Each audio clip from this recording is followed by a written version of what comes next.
Como que você começou a perceber esse olhar diferente que você tinha para as coisas?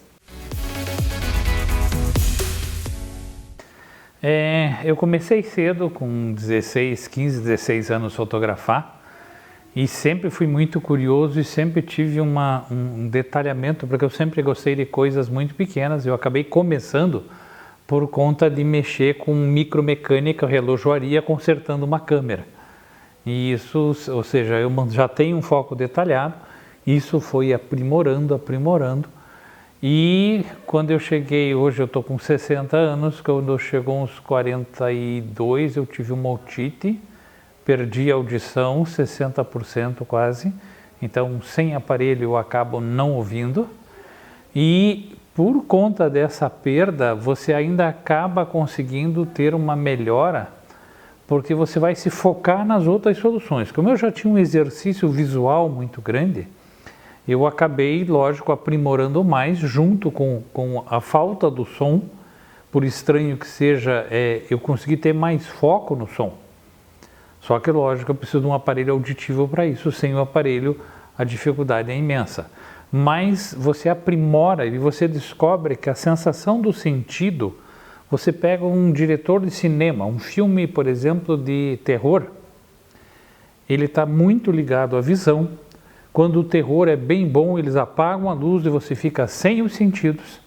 E a hora que entra qualquer coisa do teu lado esquerdo ou direito, pela parte de baixo de cima, é o terror mais pesado que eu posso ter. Somado com um pouco de música vibrante, aí vibrando em baixa frequência e não em alta, ou seja, no som grave. Ele é um terror terrorífico, digamos. Já um terror comédia, o bicho, o que assusta, sempre aparece no meio da cena, ele se torna hilário. Isso está relacionado 100% com a nossa percepção e no nosso sistema de proteção. Ele não é o conjunto do visual e sonoro. É o sistema de projeção que eu faço para conseguir dominar o ambiente que eu perdi a visão. Isso faz com que eu tenha uma reação instintiva muito maior. Então, essas compensações que a gente faz no dia a dia, quando você tem um sentido normal, você acaba não percebendo que ela existe. Só que na hora que um diretor quer fazer um filme, ele tem que ser capaz de traduzir isso no filme. E aí eu entro com a visão nessa hora, somando todos esses sentidos e tentar traduzir como fazer aquela informação passar. Então, um bom diretor de cinema, um maluco que nem o Tim Burton, que eu admiro ao extremo, como é que eu posso reagir com as pessoas? Eu posso olhar nos olhos de uma pessoa, mas eu não posso ficar mais de 2, 3 segundos, porque eu estou causando uma inquietação. E o diretor consegue perceber isso com uma sensibilidade absurda e traduzir. Se eu estou nervoso, ele vai para filmar o dedo batendo 2, e ele põe isso meio segundo, 0,3 segundos. Aí você olha para o lábio, aí você olha para o brinco, você olha para o botão da camisa, o teu olho vai seguir aquilo que está e na velocidade da tua atenção. E a hora que eu consigo colocar esses elementos na ordem correta, e um diretor faz isso, eu não vejo que ele fez isso na cena, eu só sinto. Ele consegue te abstrair do sentido visão e passa a entrar no sentido emocional puro.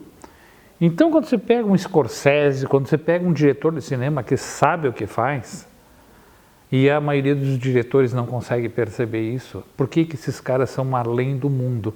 Porque eles traduziram a emoção não só no sentido. Eu fotografei muito tempo balé, eu fotografei balé Bolshoi, e no Bolshoi tem uma coisa fantástica. Quando um bailarino está com a mão, todos estão absurdamente no mesmo lugar. Como é que eles conseguem esse sentido? Porque de dança não é movimento do corpo, dança não é música, dança não é palco, dança não é braço, perna, nada. Ele é um conjunto de tudo ao mesmo tempo.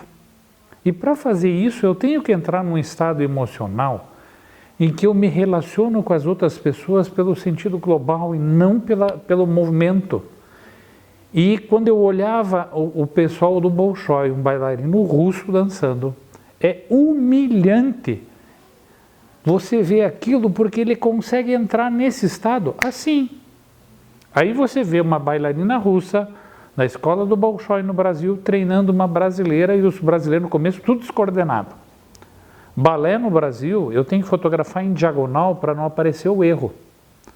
Num balé Bolshoi eu posso pegar alinhado que eu não tenho erro de nada. É absurda a percepção. E essa hora eu consigo diferenciar aqueles bailarinos que os russos conseguiram treinar no Brasil, que perceberam isso. E isso acontece quando você está tocando uma música, uma banda que tem afinidade, quando eu estou fotografando com um grupo de pessoas, quando eu estou discutindo uma ideia. Então aquela coisa, quando eu abstraio do real, aquela coisa assim, os gregos separavam o tempo em três dimensões. Kairos, Cronos e Aion. O Aion é o que eles chamam de tempo de Deus.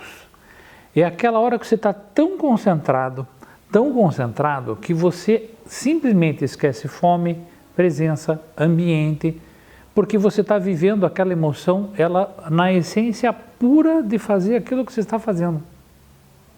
Então, quando eu consigo estudar, quando eu consigo pensar, quando eu consigo fazer uma foto, eu consigo separar. Cronos é quando eu estou trabalhando no tempo, eu tenho que regular, arrumar, acertar roupa, é Cronos. Kairos é a hora que eu estou começando a entrar naquele que eles chamam de estado alfa.